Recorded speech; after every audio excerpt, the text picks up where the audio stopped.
akan dimulai. Ujian promosi untuk mencapai gelar doktor dalam bidang ilmu hukum bagi saudara Rifka Anissa Rahman dengan judul disertasi Rekonstruksi Pemenuhan Hak Dasar Anak dalam Konflik Israel dan Palestina menurut Perspektif HAM Internasional. Rektor Universitas Hasanuddin dalam hal ini diwakili oleh Dekan Fakultas Hukum Universitas Hasanuddin, Bapak Profesor Dr. Hamzah Halim, SH.MH MAP, sebagai Ketua Sidang Terbuka Ujian Promosi Doktor. Ketua Sidang, promotor, kopromotor, dan tim penguji dipersilahkan untuk memasuki ruang ujian. Hadirin dimohon berdiri.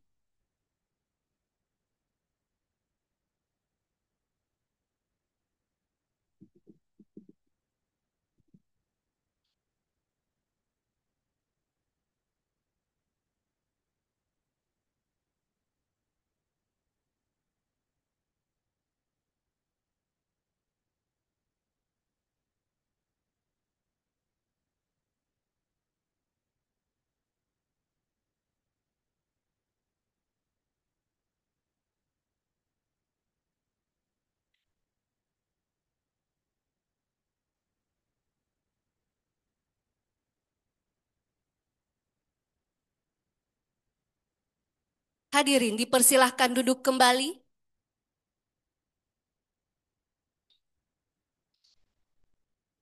Ujian promosi ini adalah rangkaian dan tahapan-tahapan ujian yang telah dilalui saudara Promovendus, di mana pada tanggal 9 Juni 2023 seminar proposal, pada tanggal 6 Desember 2024 seminar hasil penelitian, pada tanggal 26 Mei 2025 ujian disertasi, dan pada hari ini adalah ujian terakhir untuk mencapai gelar doktor dalam bidang ilmu hukum.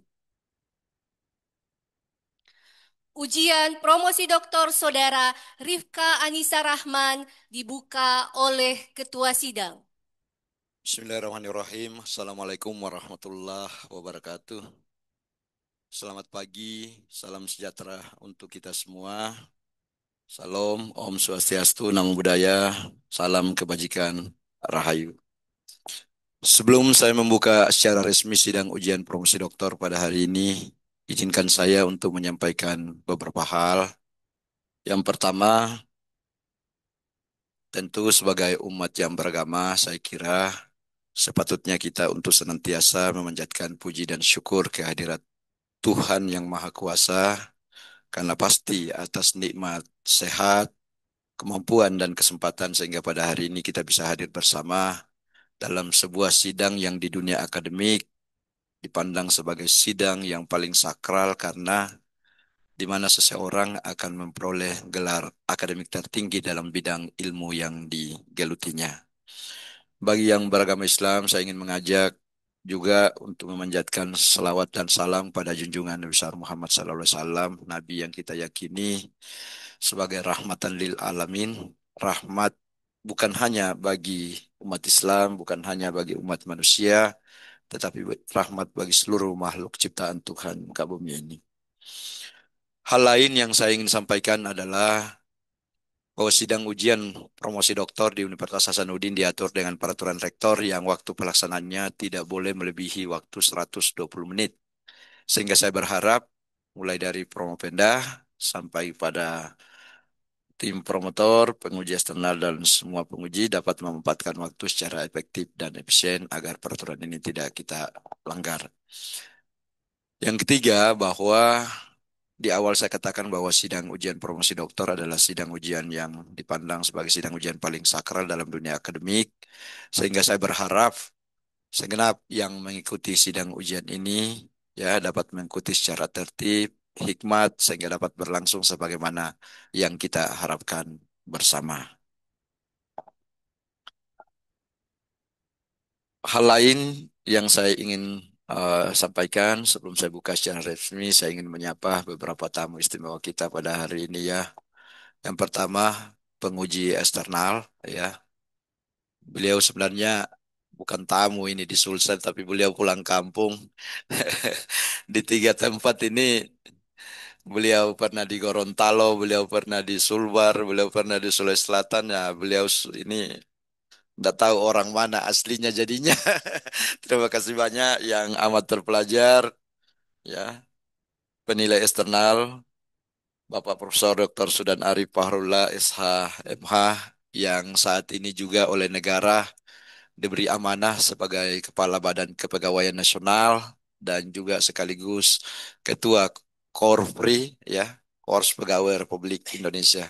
Selamat datang kembali di Fakultas Hukum, Prof. Senantiasa berkenan membantu kami, sehat dan sukses selalu, Prof.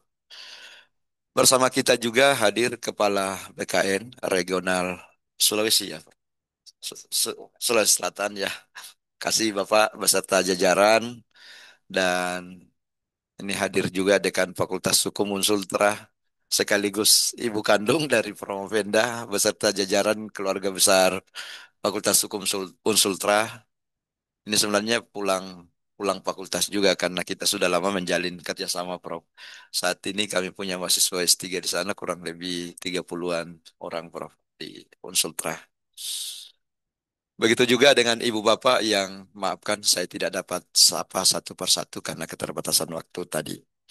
Baik, Saudara Promovenda, apakah saudara telah siap secara fisik dan mental mengikuti sidang ujian promosi pada hari ini?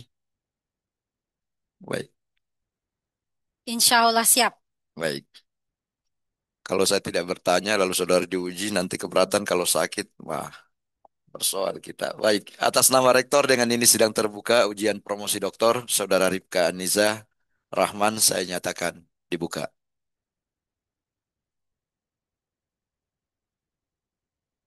Sebelum saya mempersilakan promotor untuk memperkenalkan Provendus, izinkan saya terlebih dahulu untuk memperkenalkan tim promotor, penguji eksternal, dan penguji internal. Bertindak selaku promotor yang amat terpelajar, Bapak Profesor Dr. Samsudi Muhammad Nur, SHMH. Beberapa jabatan pernah diemban oleh beliau. Salah satunya adalah Ketua Departemen Hukum Internasional. Beliau adalah guru besar pada Departemen Hukum Internasional Fakultas Hukum Unhas. Bertindak selaku ko-promotor yang amat terpelajar, Bapak Profesor Dr. Abdul Maasba Magasing, SHMH. Beberapa jabatan juga pernah diemban oleh beliau. Pernah ketua departemen, pernah menjabat wakil dekan, dan terakhir beliau adalah senator pada Senat Akademik Universitas Hasanuddin. Beliau adalah guru besar pada Departemen Hukum Internasional Fakultas Hukum Unhas. Selanjutnya bertindak sebagai ko-promotor yang amat terpelajar, Ibu Profesor Dr. Yin Karita Sakarina, SHMH. Saat ini beliau diberi amanah sebagai Wakil Dekan Bidang Perencanaan dan Sumber Daya. Sebelumnya pernah menjabat sebagai Ketua Departemen Hukum Internasional. Wabil khusus yang sama kita hormati dan muliakan, penilai eksternal yang amat terpelajar, Bapak Profesor Dr. Sudan Arif Fahrullah, SHMH, yang tadi saya sudah perkenalkan bahwa saat ini beliau diberi amanah oleh negara sebagai Kepala Badan Kepegawaian Nasional dan juga Ketua Umum Korps Pegawai Republik Indonesia. Penting saya sampaikan bahwa kehadiran penguji eksternal dalam sebuah sidang ujian promosi doktor adalah suatu keharusan karena tidak ada ujian promosi doktor tanpa validasi eksternal. Jadi bersyukurlah saudara Promovenda, ya sekaligus juga pimpinannya Promovenda, ya.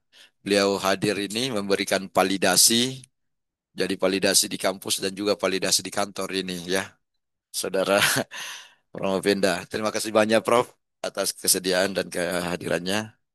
Selanjutnya bertindak selaku penguji yang amat terpelajar, Bapak Profesor Dr. Abdul Hamid SH MA LLM. Beliau sepertinya berhalangan. Banyak jabatan yang pernah diduduki juga beliau. Terakhir adalah Menteri Hukum dan HAM Republik Indonesia. Kemudian bertindak selaku penguji yang amat terpelajar, Bapak Profesor Dr. Yuda Riksawan, SHMH. Beberapa jabatan juga pernah diemban oleh beliau, pernah diberi amanah oleh negara sebagai Ketua Komisi Penyiaran Indonesia. Kita doakan mudah-mudahan beliau bisa menjadi anggota Komisi Yudisial. Beliau lagi menjalani proses untuk itu. Amin. Bertindak selaku penguji yang amat terpelajar, Associate Profesor Bapak Dr. Laude Abdul Ghani, SHMH. Beliau Associate Profesor pada Departemen Hukum Internasional. Dan terakhir, bertindak selaku penguji yang amat terpelajar, Associate Profesor Bapak Dr. Haji Kadarudin, SHMH CLA. Beliau saat ini diberi tugas tambahan sebagai Sekretaris Departemen Hukum Internasional dan juga menjadi Sekretaris Senat Fakultas Hukum Universitas Hasanuddin. Baik, untuk selanjutnya saya mengundang dengan hormat promotor untuk memperkenalkan Promopendus. Untuk itu saya persilakan kepada yang amat terpelajar, promotor Bapak Profesor Dr. Samsudin Muhammad Nur, SH.MH. Silakan, Profesor. Baiklah, terima kasih Pak Dekan. Assalamualaikum warahmatullahi wabarakatuh. uh, Promopenda Rifka Anissa Rahman. Tidak ada data kelahiran. Lahir tahun berapa, tanggal berapa. Saya lihat tidak ada. Foto ada sih. Iya. Ada memang kadang-kadang apa menyembunyikan dia punya ini ya. Kemudian dia riwayat pendidikan. Dia S1 hukum ya. Unhas ya. Ya, S1 Hukum Universitas Hasanuddin, saya ingat betul. Beliau mantan mahasiswa kita yang cerdas ya. Kemudian Magister Hukum juga di Universitas Hasanuddin.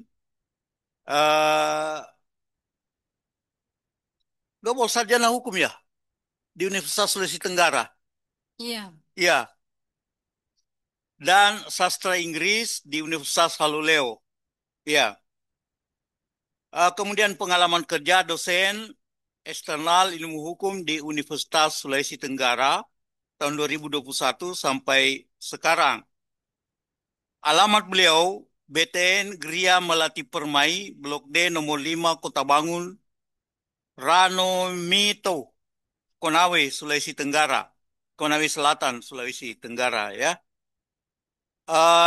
Beliau juga Widya Suara Ahli Pertama di Pusat Pengembangan Kepegawaian SDM BKN 2022 sampai sekarang. Publication Pelaksana Perlindungan Hukum terhadap Konsumen Pengguna Jasa Kapal Laut di Pelabuhan Penyeberangan Kendari. Diterbitkan oleh Arus Jurnal Sosial Humaniora. Kemudian Ensuring Child Protection of Armed Conflict and International Legal Protective under SDGs 1 ya. Journal of Lifestyle and SDGs Review. Number 5, volume 5, number 3 ya. Model pembinaan terhadap narapidana di Lembaga Pemasyarakatan Perempuan kelas 3 Kendari. Diterbitkan oleh Arus Jurnal Sosial dan Humaniora. Volume 102, 110. Saya kira itu aja, Ketua Sidang. Baik, terima kasih promotor yang amat terpelajar, Bapak Profesor Dr. Samsudin Muhammad Nur, SH.MH. Untuk selanjutnya, saya persilakan pada Saudara Promovenda untuk mempresentasikan ringkasan disertasinya, kalau bisa tidak melebihi waktu 20 menit. Silakan. Iya. Izin share screen. Bismillahirrahmanirrahim. Assalamualaikum warahmatullahi wabarakatuh.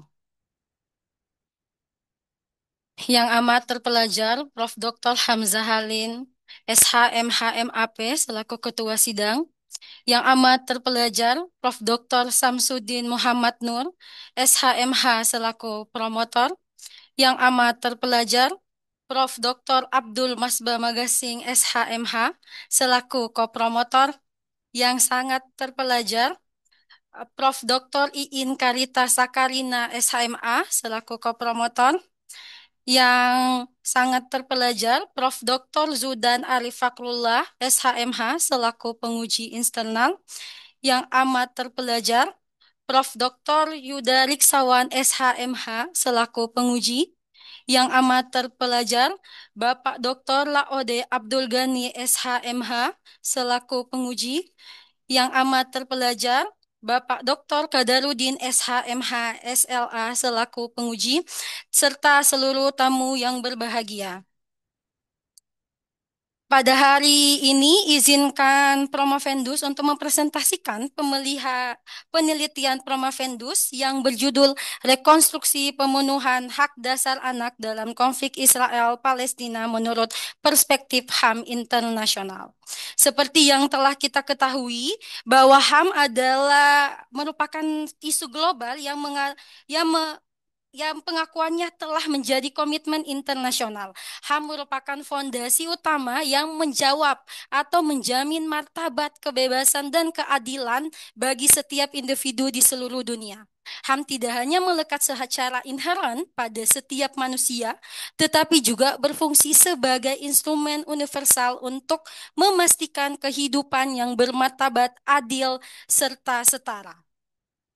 Dalam konflik, anak-anak adalah yang paling rentan. Anak-anak memiliki hak yang sama dengan orang dewasa, tetapi posisinya yang lemah membuat anak membutuhkan perlindungan khusus. Sayangnya, sejarah menunjukkan terutama dalam konflik bersenjata, anak justru menjadi korban yang paling menderita. Sejak eskalasi gerasi militer konflik Palestina-Israel pada tanggal 7 Oktober 2023, menurut data dari Official of United Nations High Commissioner of Human Rights menyatakan, pertama, korban untuk yang tewas, kalau kita lihat dari sisi Palestina terdapat 49.617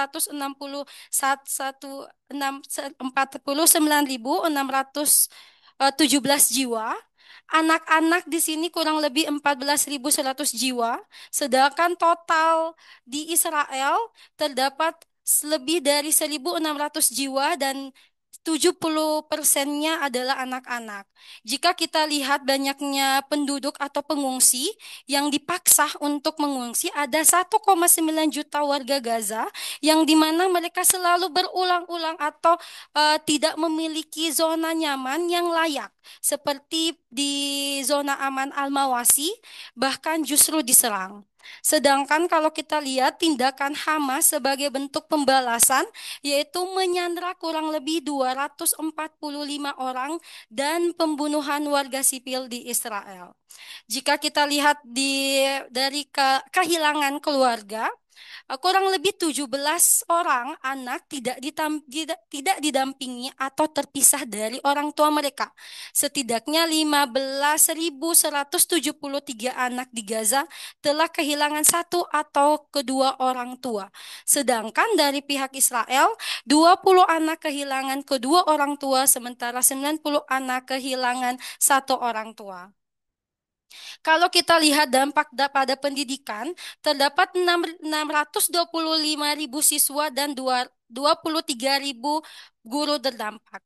Ada 4.660 siswa dan 239 staf pendidikan tewas. 78,8% bangunan sekolah rusak, 140 rusak berat atau hancur total. Sedangkan kalau kita lihat pada dampak pada fasilitas kesehatan, terdapat sekitar 94% dari semua rumah sakit di Gaza rusak atau hancur. Hanya 19 dari 36 rumah sakit yang masih beroperasi. Di sini, ironisnya kondisi ini terjadi di tengah-tengah norma hukum, norma internasional yang sudah jelas. Baik Israel maupun Palestina telah meratifikasi Convention on the Rights of Child. Bahkan keduanya juga terikat pada protokol opsional yang melarang keterlibatan anak dalam konflik bersenjata. Namun fakta menunjukkan ada gap yang sangat mendalam antara komitmen normatif dan praktek nyata. Sehingga dari sinilah urgensi penelitian Provendus lahir.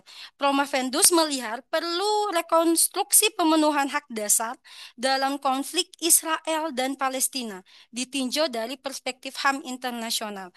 Maka rumusan masalah dari Prometheus ialah bagaimana ketentuan hukum internasional mengenai hakikat hak-hak anak dalam konflik peran, serta bagaimana pemenuhan hak dasar anak dalam konflik Israel dan Palestina, dan bagaimana konsep ideal untuk pemenuhan hak dasar anak dalam konflik Israel dan Palestina.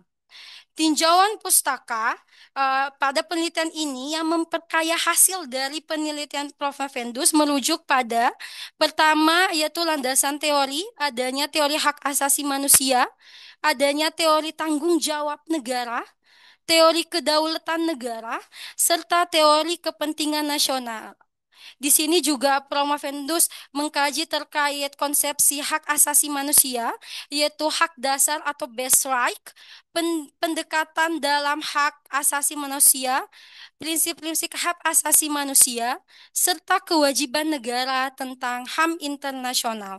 Di sini juga Promovendus menjelaskan terkait konsep anak itu sendiri, bagaimana perlindungan anak, serta prinsip-prinsip hak anak.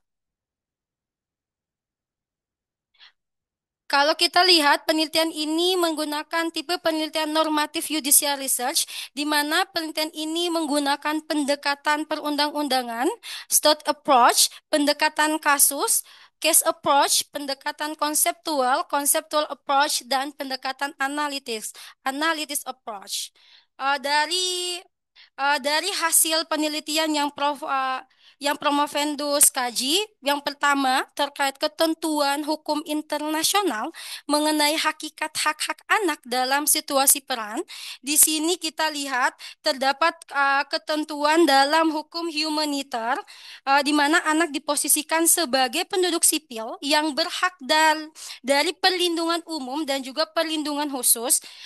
Konvensi Jenewa 4 di sini mewajibkan negara memfasilitasi, meratifikasi atau mengidentifikasi serta mereunifikasi anak yang terpisah, menjamin evakuasi ke zona aman serta memaksikan akses pangan, obat dan layanan kesehatan tanpa hambatan. Negara penduduk wajib menjaga pendidikan dan identitas budaya anak. Protokol opsional 1 dan 2 menegaskan larangan perekrutan anak di bawah 15 tahun dan keterlibatan mereka dalam permusuhan serta mewajibkan perlindungan dari kekerasan, eksploitasi, dan penahanan sewenang-wenang. Hakikat pemenuhan hak dasar anak dalam Konvensi Jenewa 4 dan protokol opsionalnya tidak hanya bersifat larangan, do not, tetapi juga kewajiban proaktif, do ensure, dan kegagalannya akan menimbulkan tanggung jawab negara. Sedangkan kalau kita lihat di ketentuan di Universal Declaration of Human Rights, di sini menegaskan bahwa hak dasar anak bersumber dari martabat kemanusiaan yang universal dan tidak dapat dicabut. Hak anak tidak hanya dipahami sebagai pemenuhan kebutuhan, tetapi sebagai kewajiban moral dan hukum bagi negara dan masyarakat internasional untuk menjamin kehidupan yang layak dan juga perlindungan dari segala kekerasan. Universal Declaration of Human Rights menempatkan anak sebagai subjek penuh yang harus diperlakukan sebagai tujuan bukan sebagai alat, sehingga pemenuhan hak anak menjadi fondasi dari keadilan dan kemanusiaan global. Untuk di Convention on the Right of Child, hakikat anak di sini terletak pada pengakuan bahwa anak adalah manusia, di mana di sini memperluas perlindungan anak dalam konflik bersenjata dengan menekankan 2 aspek penting, yaitu pencegahan, yaitu larangan perekrutan dan keterlibatan langsung anak dalam peran, serta pemulihan berupa jaminan rehabilitasi fisik, mental, dan sosial bagi anak korban konflik agar dapat kembali hidup bermartabat. Untuk rumusan masalah kedua terkait pemenuhan hak dasar anak, Menurut perspektif HAM internasional, di sini Promovendus mengkaji hak dasar anak hanya 3, yang dimana menurut Promovendus hak ini merupakan hak yang urgensi agar hak-hak dasar yang lainnya juga dapat dinikmati dan dipenuhi. Yang pertama, hak kelangsungan hidup anak, di mana hak hidup anak adalah hak dasar yang tidak dapat dicabut under legal right dan tetap berlaku dalam konflik. Pada konflik ini, klaim kedaulatan dan self-defense digunakan untuk membenarkan operasi militer, namun justru bertentangan dengan hukum HAM internasional, sehingga gagal melindungi hak hidup anak di zona konflik. Yang kedua adalah hak atas tumbuh kembang anak. Hak untuk berkembang telah diabaikan, padahal hal ini merupakan menentukan apakah anak dapat kembali ke jalur perkembangan normal atau justru menjadi lost generation. Hak tumbuh anak mencakup aspek fisik, mental, emosional, di mana pada periode 2023 sampai 2025, 70% anak di wilayah konflik kehilangan akses pendidikan, kesehatan, dan rehabilitasi, yang mana ini mencerminkan kegagalan negara dalam melindungi masa depan generasi muda. Selanjutnya terkait hak atas keamanan pada anak. Hak ini merupakan perlindungan fundamental khusus anak dari penculikan, eksploitasi, penahanan sewenang-wenang maupun kekerasan. Namun, konflik ini menunjukkan bahwa hak ini mengalami degradasi serius. Anak-anak justru terekspos secara langsung pada praktek militer dan melanggar kewajiban yuridis negara untuk menjamin perlindungan sipil. Dari perspektif HAM hukum internasional, situasi ini menunjukkan kegagalan ganda. Kegagalan negara dalam memenuhi kewajiban yuridisnya, sekaligus kegagalan komunitas internasional dalam menegakkan norma universal yang seharusnya mengedepankan perlindungan anak. Dengan demikian, pemenuhan hak dasar anak dalam wilayah konflik bukan hanya terancam, tetapi secara sistematis dilanggar. Hal ini mengungkapkan adanya gap yang cukup besar antara penerapan hukum HAM internasional dan realitas politik kekuasaan. Sedangkan untuk konsep ideal untuk pemenuhan hak dasar anak ini seharusnya dapat menerapkan prinsip kepentingan anak, the best interest of child, di mana seluruh kebijakan dan tindakan harus mengutamakan kepentingan terbaik anak, terus mencakup perlindungan dari ancaman, akses kesehatan, dan pendidikan. Prinsip ini menjadi landasan etis sekaligus hukum bagi negara untuk membentuk sistem perlindungan yang komprehensif. Selanjutnya terkait prinsip perlindungan khusus, di sini anak-anak membutuhkan perlindungan khusus dari kekerasan, eksploitasi, dan pengabaian selama konflik bersenjata, di mana seharusnya prinsip ini mengisyaratkan bahwa adanya larangan keras merekrut anak dalam operasi militer, serta penyediaan psikososial bagi anak-anak yang berdampak trauma. Sedangkan untuk prinsip pembeda, itu ialah semua pihak harus memastikan tidak ada serangan terhadap anak-anak atau fasilitas sipil seperti serangan sekolah dan rumah sakit. Konsep ideal pemenuhan hak dasar anak berdasarkan prinsip pembeda adalah bahwa setiap operasi militer harus menghindari wilayah sipil dan di mana ada anak-anak tanpa terkecuali. Di sini mitigasi dampak konfliknya seharusnya dibuat adanya pembentukan Badan Perlindungan Anak Zona Konflik, yang dimana di sini Promovendus mengadopsi atau merujuk pada pendekatan yang telah diterapkan oleh UNICEF yang mengembangkan ruang ramah anak (child friendly space) sebagai zona aman yang menyediakan lingkungan yang stabil dan mendukung. Hal ini telah diterapkan pada konflik di Yaman. Kesimpulan dari hasil penelitian Promovendus menyatakan yang pertama, Hukum internasional melalui Konvensi Jenewa IV menetapkan perlindungan menyeluruh bagi anak-anak dalam konflik bersenjata dengan fokus pada perlindungan warga sipil dan menjauhkan anak-anak sebagai kelompok paling rentan dari dampak konflik. Universal Declaration of Human Rights berfungsi sebagai standar umum hak asasi manusia, sementara Convention on the Right of Child secara rinci dan progresif menguraikan hak-hak yang harus dimiliki anak. Sedangkan untuk yang kedua, konflik Israel-Palestina telah menimbulkan penderitaan multidimensi bagi anak-anak, mulai dari kehilangan hak hidup, luka berat, pemisahan keluarga, hingga penyiksaan. Meskipun hukum internasional telah mewajibkan perlindungan khusus bagi anak, fakta empiris menunjukkan norma tersebut gagal diimplementasikan. Pelanggaran sistematis, penggunaan kekuatan tidak proporsional, dan ketiadaan zona aman permanen membuktikan bahwa pendekatan normatif saja tidak cukup untuk menjamin perlindungan anak dalam konflik kontemporer. Untuk yang ketiga, pemenuhan hak dasar anak dalam konflik Israel-Palestina harus berlandaskan pada prinsip kemanusiaan dengan sistem operasional yang responsif terhadap realitas perang modern. Instrumen internasional telah memberi landasan hukum yang kuat, namun efektivitasnya menuntut pemaknaan yang lebih konseptual dan aplikatif. Perlindungan anak mengisyaratkan penegakan prinsip kepentingan terbaik anak, penerapan prinsip pembeda, serta kewajiban erga omnes untuk menjamin perlindungan dan pemulihan pasca konflik yang adil dan berkelanjutan. Sehingga saran yang Promovendus ajukan terkait yang pertama, instrumen hukum internasional seyogyanya menegaskan bahwa dalam konflik, hukum tertinggi ialah kemanusiaan. Komunitas internasional perlu memperkuat mekanisme penegakan hukum humaniter dan HAM internasional.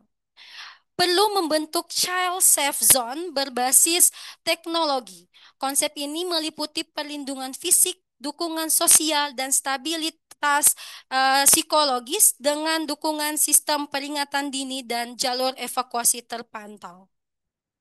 Ketiga, rekonstruksi pemenuhan hak-hak anak dalam konflik Israel-Palestina harus dilakukan secara menyeluruh melalui pembangunan sistem perlindungan yang operasional, berlapis, dan terukur. Dewan Keamanan PBB seharusnya dapat menjatuhkan sanksi, melakukan investigasi independen, dan pembentukan Badan Perlindungan Anak Zona Konflik untuk memastikan kepentingan anak menjadi prioritas utama. Penelitian ini berangkat dari keyakinan bahwa tanpa kerangka hukum dan implementasi yang kuat, maka masa depan anak-anak di wilayah konflik akan terus hilang dalam pusaran kekerasan.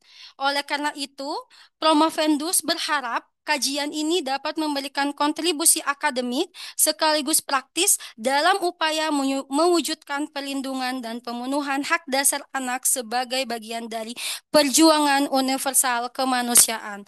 Mungkin cukup sekian dari Promovendus, selanjutnya saya kembalikan kepada Ketua Sidang. Baik, terima kasih Saudara Provenda yang telah menyempatkan waktu dengan efektif dan efisien.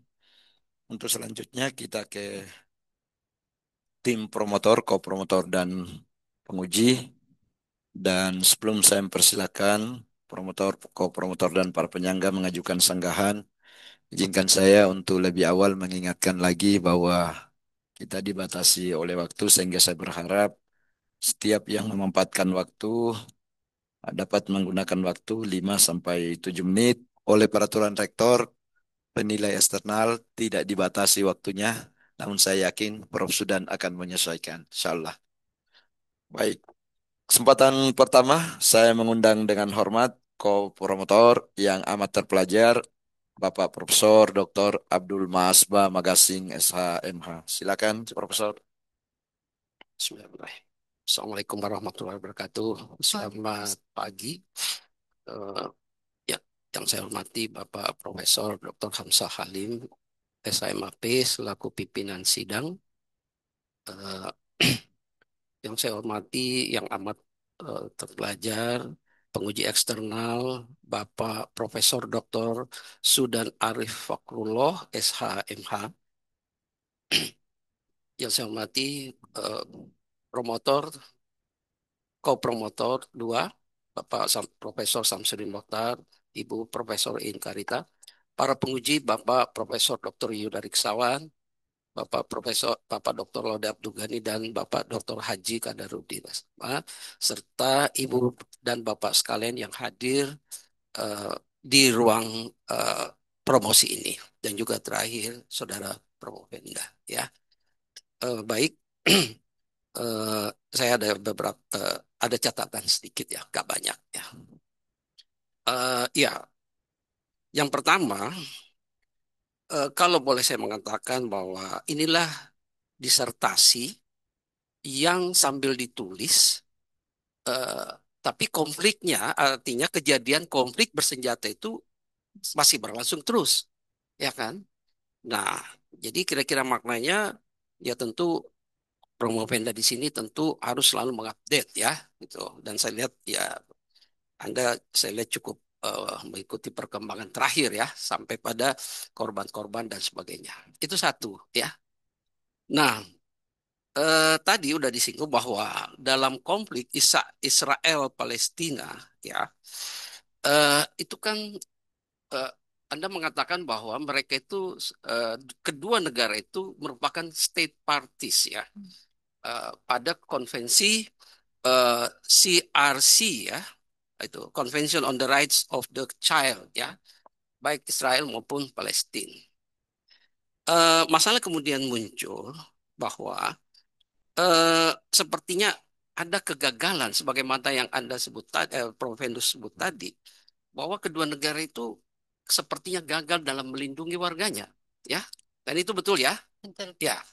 Nah, pertanyaan di sini bahwa sejauh mana sebenarnya negara-negara yang dilanda konflik bersenjata, khususnya yang melibatkan Israel dan Palestina itu apa ya? Itu dapat memenuhi, melindungi, termasuk hak dasar warganya, termasuk anak-anak, sementara dalam konflik itu. Anda kasih komentar singkat aja. Terima kasih Prof atas pertanyaannya. Seharusnya kalau kita melihat dari CRC, kewajiban negara harus melindungi secara perlindungan maksimal kepada anak-anak, karena kalau kita tidak melindungi kita bisa lihat akan adanya lost generation, dan di mana kewajiban tersebut jika tidak dilaksanakan akan adanya timbulnya pertanggungjawaban negara. Oke, ya, ya.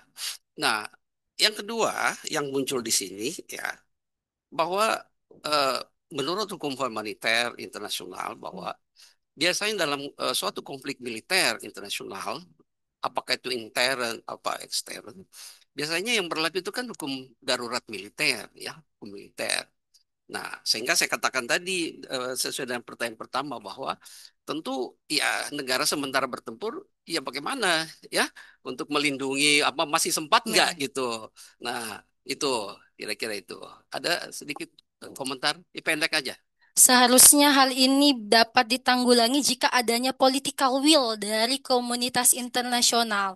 Namun hal ini seperti kita lihat yang terjadi, malah political will tersebut ternyata belum dapat diimplementasikan, sehingga belum dapat diterapkan, ataupun juga sebenarnya jika ada sanksi nyata dari PBB seharusnya hal itu dapat dikurangi. Bukan dalam kondisi perang tidak mungkin hilang, tapi hal tersebut seharusnya bisa dikurangi jika adanya political will dan juga Dewan Keamanan PBB berperan penting ataupun juga ambil peran di konflik tersebut. Ya. Yang ketiga, ya, mungkin yang terakhir, ya.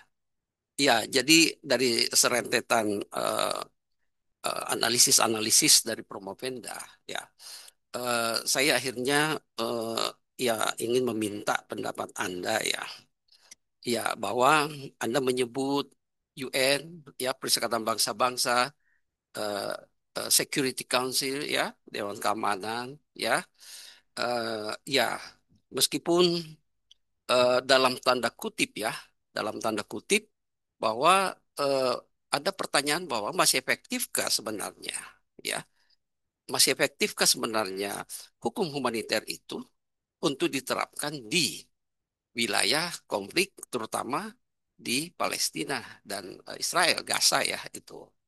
Nah, ya karena ya boleh kita lihat bahwa ya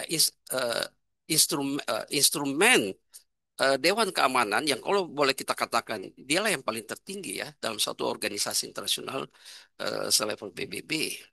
Tetapi kita melihat bahwa ya Anda sendiri mengatakan tadi bahwa selalu terjadi kegagalan gitu ya. Nah, ada yang menarik dan saya ingin Anda pilih salah satunya ya. Yang menarik di sini Presiden Trump mengatakan baru-baru ini pada kalau nggak salah 2 malam yang lalu ya, dia mengatakan dalam pidatonya itu ya singkatnya gitu, saya coba terjemahin bahwa ya tanpa tanpa UN aja katanya nggak masalah gitu, ya nggak masalah tanpa PBB gitu. Itu kan ada makna kan. Tapi yang paling menarik pembicara ketiga dalam sidang umum General Assembly tersebut, Bapak Presiden Prabowo kan muncul sebagai pembicara ketiga. Benar. Dan seolah-olah bahwa ini sepertinya ada debat.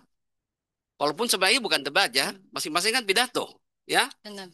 Ah, Prabowo ya presiden kita mengatakan di hadapan Trump dan di sejumlah kepala negara itu ya, dia mengatakan bahwa PBB itu dan juga UN Security Council itu penting ya, penting terutama bagi negara-negara yang lemah.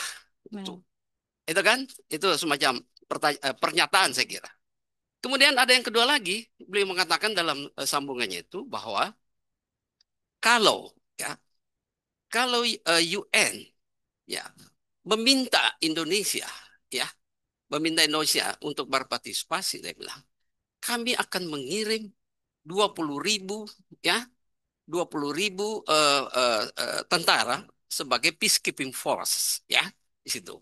Nah, kemudian ada lagi yang paling menarik, kalau perlu finansial gitu ya. Terakhir beliau mengatakan kalau perlu kita kirim beras ke sana.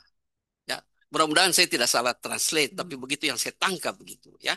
Nah, kira-kira ya dari dua pendapat ini ya, menurut Anda bahwa memang ya UN itu masih perlu ya? Gimana kira-kira? Menurut Anda? Menurut saya UN masih perlu karena bayangkan aja ada UN aja masih ada konflik ini apalagi UN apalagi United Nation kalau tidak ada. Dan menurut saya pernyataan Prabowo itu adalah merupakan statement Indonesia untuk mendukung Palestina untuk merdeka ataupun juga statement beliau dalam mendukung human right bahwa semua orang mempunyai hak dan juga semua negara memiliki kedaulatan. Itu merupakan posisi Indonesia untuk membebaskan atau free Palestina dan tidak mengiyakan konflik ataupun juga defense dari Israel. Itu, Ya, Prof. jadi mungkin Prabowo itu mengatakan saya di sini berarti Indonesia ada di Iya, dunia Prof. internasional. Kira-kira gitu ya. Iya, Terima Prof. kasih Pak Dekat. Iya. Baik, terima kasih ko-promotor yang amat terpelajar Bapak Profesor Dr. Abdul Mas Pamagasing SHMH. Biasanya promotor, ko-promotor itu mengajukan pertanyaan-pertanyaan sebenarnya itu hanya pemantik buat saudara Propenda untuk mengeluarkan ya substansi dari riset saudara karena tugas beliau adalah mempromosikan Propenda gitu ya. Jadi bukan hanya mengatakan bahwa Indonesia hadir, tetapi mengatakan bahwa Indonesia itu punya kewajiban, ya, baik kewajiban konstitusional maupun kewajiban sebagai sebuah bangsa yang nilainya itu ada di filosofinya ada di sila kedua itu kemanusiaan Ya. satu, kemudian di pembukaan bahwa negara ini Indonesia ini tujuannya adalah untuk mewujudkan perdamaian dunia. Itu kan di situ sebenarnya kalau mau ditarik ke atas, ya. Baik. Kesempatan berikutnya saya mengundang dengan hormat ko-promotor yang amat terpelajar Ibu Profesor Dr. In Karita Sakarina, SH, MA. Silakan, Profesor. Bismillahirrahmanirrahim. Assalamualaikum warahmatullahi wabarakatuh. Waalaikumsalam Selamat warahmatullahi. pagi kita semua. Yang saya hormati pimpinan sidang, yang amat terpelajar Bapak Profesor Dr. Hamzah Halim, SH, MH, MAP, yang saya hormati promotor dan kopromotor, sesama kopromotor, yang saya hormati para penguji internal, khususnya penguji eksternal, yang amat terpelajar Bapak Profesor Dr. Sudan Arif Fahrullah, SH, MH, yang saya hormati hadirin, semua yang hadir, dan juga yang saya banggakan Promovendus yang hari ini berbahagia karena sudah sampai tahap akhir. Ya, saya selaku kopromotor memberikan apresiasi yang tinggi karena saudara Promovendus di tengah juga kesibukannya ya, yang luar biasa ini Promovendus tetap sampai sudah bisa berdiri di mimbar panas ini. Ya, dari kajian saudara membahas mengenai hak anak-anak, terutama di wilayah konflik ya. Dan kemudian saudara juga akan mengkaji atau merekonstruksi pemenuhan hak dasar anak dalam konflik Israel dan Palestina. Nah, pertanyaan saya, kita tahu ya, selama konflik berlangsung sampai hari ini, itu banyak sekali pelanggaran yang terjadi, terutama terhadap anak yang berada di dua wilayah konflik ini. Hak yang menjadi dasar anak, salah satunya yang saudara bahas di sini adalah kelangsungan hidup anak. Dan itu juga yang mau direkonstruksi ya, karena hak kelangsungan hidup anak itu adalah menjadi bagian dari non-derogable rights atau yang tidak bisa dikurangi. Nah, pertanyaan saya, apa yang bisa atau apa yang akan direkonstruksi terhadap pemenuhan hak anak ya, terutama hak atas kelangsungan hidup jika anak-anak hari ini di Palestina sudah tidak ada atau sudah menjadi korban. Silahkan. Terima kasih Prof atas pertanyaannya. Di sini yang perlu kita rekonstruksi yaitu merupakan bagaimana regulasi atau instrumen HAM itu dapat diimplementasikan bukan hanya secara normatif tetapi juga secara implikatif, di mana adanya pembentukan ataupun juga child safe zone yang berbasis teknologi. Karena kalau kita tahu di dalam peran tidak ada nurani di dalamnya, semuanya semua sasarannya pun juga tidak tepat, bahkan di warga negara. Di sini perlunya ada pembentukan zona tersebut, namun berbasis teknologi, walaupun itu secara sederhana, setidaknya contohnya seperti ada peringatan dini atau early warning system, yang dimana hal tersebut dapat menjadi wadah bagi anak korban jika drone sipil ataupun juga militer mendekat di zona aman tersebut, maka hal tersebut bisa diminimalisir. Tapi zona ini juga tidak dapat dibuat ataupun juga tidak dapat diimplementasikan dengan efektif jika di bawah mandat PBB tidak adanya Badan Perlindungan Anak Zona Konflik untuk mengawasi dan juga mengevaluasi sistemnya, Prof. Ya, ide ini dari mana saudara Promovendus dapatkan untuk membuat sistem itu? Di sini saya merujuk pada mengimplementasikan di UNICEF. Di UNICEF sebenarnya sudah ada program tersebut, Child Space Friendly, yang dimana telah merujuk telah diaplikasikan di Yaman. Dari situ saya merujuk bagaimana jika kalau di hukum humaniter sebenarnya ada disebutkan zona aman. Namun kalau kita lihat zona aman di sini masih secara klasik, belum secara kontemporer, karena sekarang kalau kita lihat perangnya ini adalah perang modern. Seharusnya juga perlindungan anak juga harus diimplementasikan dengan sistem operasional yang lebih baik lagi. Baik, ya, kaitannya dengan tanggung jawab negara ya. Dalam hukum internasional kan tadi juga Promovendus sudah menyebutkan bagaimana peranan dari UN, Dewan Keamanan ya. Nah, apakah eh, UN Dewan Keamanan ini itu bisa memaksa kepada negara yang sedang atau yang sedang berkonflik ini untuk melaksanakan tanggung jawabnya sebagaimana dalam konsep tanggung jawab negara dalam hukum internasional.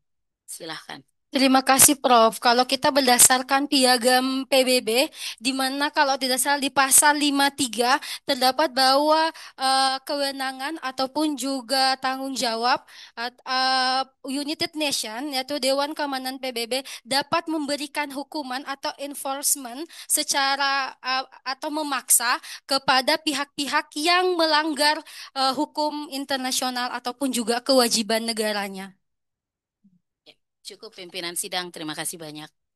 Ya, baik. Terima kasih ko-promotor yang amat terpelajar, Ibu Profesor Dr. In Karita Sakarina, SH, MA. Ya, kalau ditarik simpulan dari dua tadi, ko-promotor sebenarnya mempertanyakan efektivitas dari peran dan fungsinya PBB, ya. Utamanya lembaga yang saudara sorot, ya. Saudara Promovenda, puasa? Tidak. Kalau mau minum, silakan minum sebelum saya persilakan yang tidak dibatasi waktunya. Enggak apa-apa. Oh, enggak apa-apa. Enggak apa-apa. Baik. Kita ke penilai eksternal dan untuk itu saya mengundang dengan hormat yang amat terpelajar Bapak Profesor Dr. Zudan Arif Fahrullah SH MH. Silakan Profesor. Bismillahirrahmanirrahim. Assalamualaikum warahmatullahi wabarakatuh. Yang saya hormati sahabat saya, pimpinan sidang Pak Dekan, Prof. Hamzah Halim, juga tim promotor, Prof. Samsudin, juga kepada kopromotor, ini Pak Abdul Masbah Magasing dan Ibu Iin Karita. Terima kasih. Ya, rekan-rekan penguji, Prof. Sudariksawan, Pak Laude, dan Pak Kadarudin. Terima kasih. Saudara Promovenda, juga ibu bapak semuanya, hadirin hadirat yang dirahmati Allah Subhanahu wa taala. Pagi hari ini saya sungguh merasa bangga dan bahagia, ini Pak Dekan, Pak Pimpinan Sidang, karena jarang-jarang menguji kandidat doktor yang masih berusia muda, belum berumur 30 tahun. Jadi tepuk tangan untuk Rifka Anissa. Saya sebagai akademisi, sebagai ASN, dan juga sebagai kepala BKN, itu benar-benar bangga, Pak Dekan.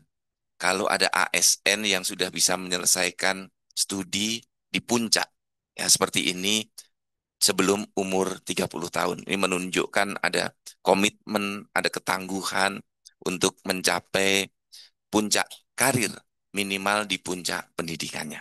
Jadi Rifka Anissa selamat juga untuk kedua orang tua, suami, ya seluruh keluarga, dan seluruh jajaran BKN. Saya turut bangga dan bahagia.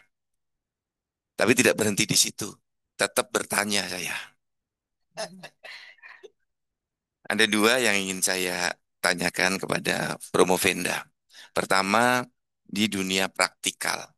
Karena ilmu harus memberi manfaat. Yang kedua, di dunia teoritikal. Karena ini adalah program doktor yang ujungnya harus bisa membangun teori yang baru. Karena teori adalah pisau analisis untuk membedah masalah, sekaligus untuk memprediksi sesuatu yang akan terjadi di masa depan. Pertama untuk dunia praktikalnya. Anak itu bagian yang paling rentan di dalam perang, dimanapun dan kapanpun. Yang kedua, harusnya, ini seharusnya, normatifnya, itu institusi internasional bisa memberikan perlindungan. Tapi ini kan tidak.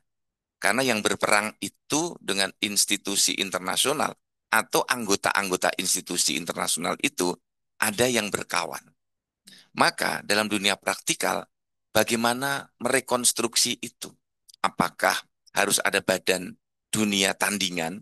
Sehingga kalau ini nggak bisa melakukan perlindungan, badan yang lain yang melindungi. Atau ada komunitas internasional yang tidak harus berupa badan. Coba ini dulu. Terima kasih Prof atas pertanyaannya. Seharusnya badan tersebut ataupun juga seperti United Nation seharusnya tidak perlu ada ataupun juga tidak perlu ada bandingannya. Namun mungkin ada lembaga independen yang bisa mengkonter hal ini. Kalau kita tafsirkan di Indonesia aja, pemerintahan itu ada pemerintahan oposisi dan tidak, agar nantinya ada collection dari luar terhadap badan ini. Namun sebenarnya badan ini jika ada collection dari eksternal yaitu badan lain atau badan eksternal yang lain, hal ini dapat memperkuat ataupun juga memberikan evaluasi kepada United Nations sendiri. Karena sebenarnya United Nation itu sistemnya sudah baik, namun masih ada yang harus direformasi, yaitu hak veto itu sendiri, Prof. Karena kalau kita lihat, walaupun komunitas internasional memberikan komitmen yang tepat, seperti misalnya di konflik Israel dan Palestina, hampir semua negara sudah menyatakan eh, mendukung adanya pemberhentian. Namun jika terkendala dengan hak veto, hal itu menjadi sia-sia. Mungkin sistem atau reformasi hak vetonya yang harus dirubah, Prof. Itu menurut saya. Baik, itu dari sisi kelembagaannya. Kemudian di dalam setiap praktek pemerintahan, kalau kelembagaannya sudah ada atau itu dianggap baik, maka kita masuk ke level yang kedua, metodenya. Nah, bagaimana metode yang terbaik dan implementatif saat perang untuk memberikan perlindungan pada anak? Terima kasih Prof. Kalau terkait metode, di mana di sini yang seperti yang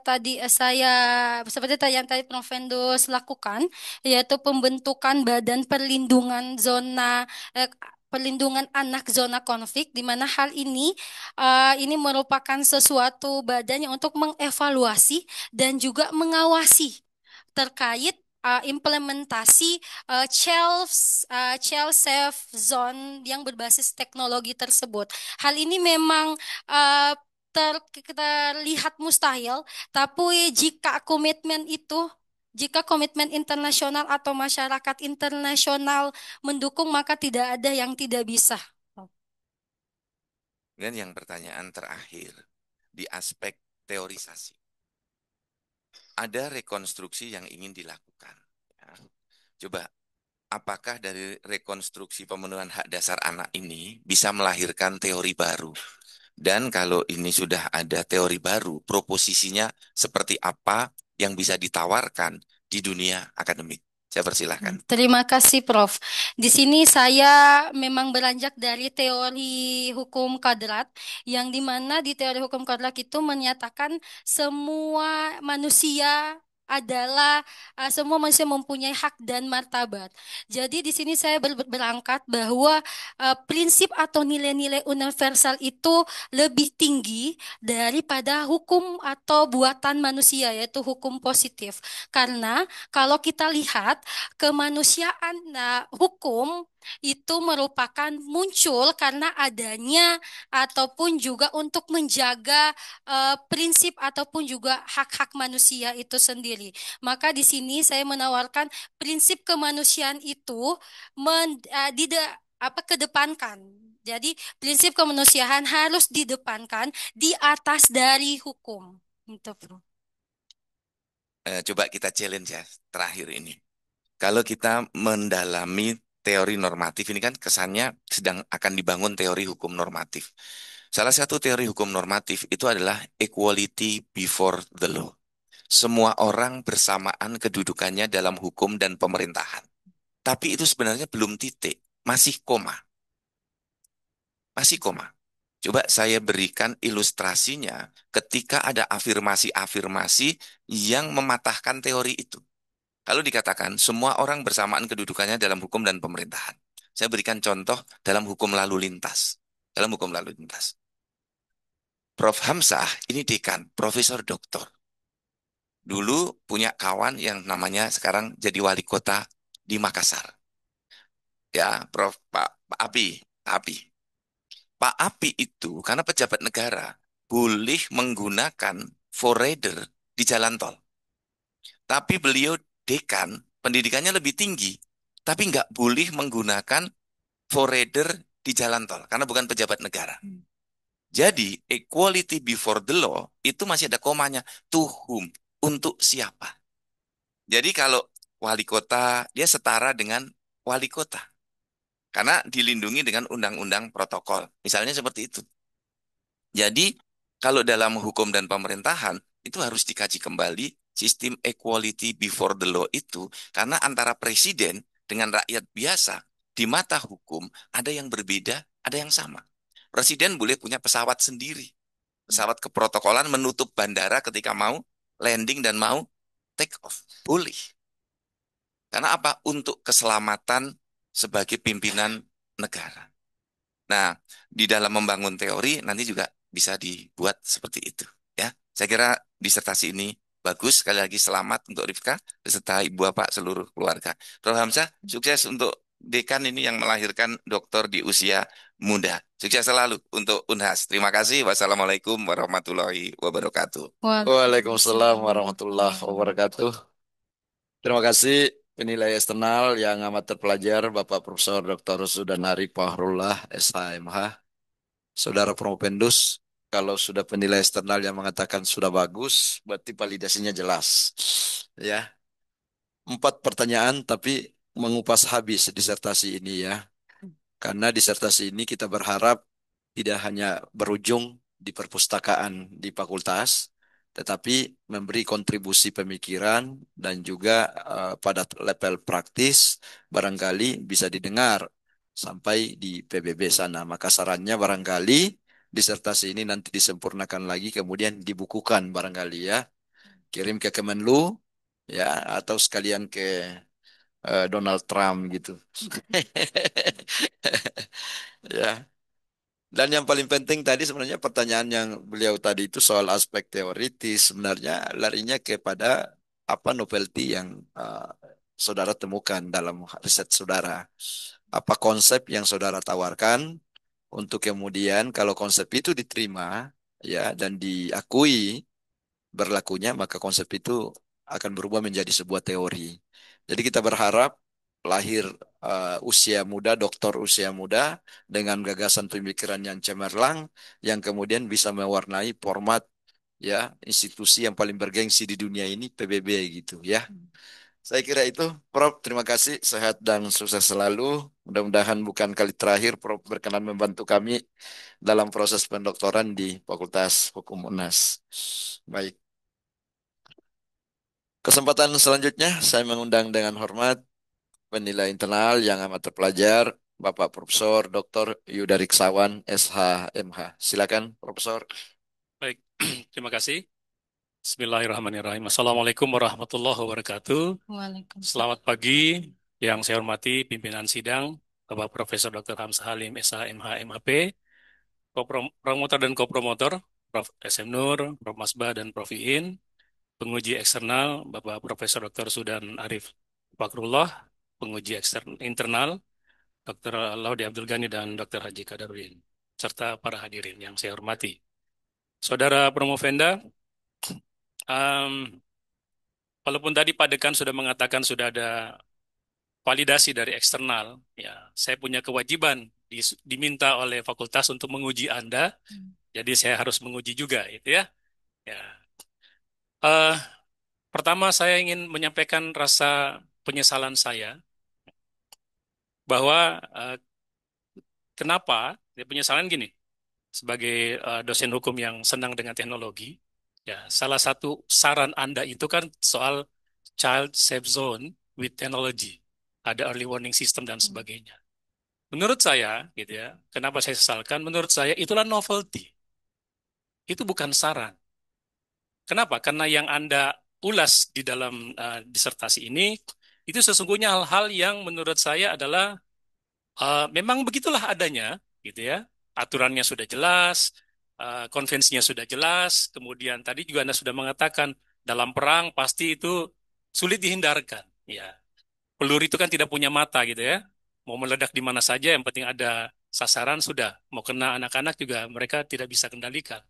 Tapi ini ada yang menarik bahwa Anda sendiri menuliskan bahwa yang melakukan pelanggaran HAM melalui CRC itu kan baik Palestina maupun Israel. Jadi keduanya. Cuman terus kemudian ada usulan terkait dengan child safe zone itu. Yang saya agak menyesali adalah kenapa itu tidak dielaborasi lebih banyak supaya itu menjadi novelty-nya. Anda sendiri tadi mengusulkan untuk satu model regulasi yang menekankan ada teknologi yang dimanfaatkan untuk child safe zone itu. Ya, sebagai orang yang pemerhati teknologi, saya menyesalkan itu tidak menjadi novelty. Tapi sebagai usulan ya, mudah-mudahan bisa dikembangkan lagi ya.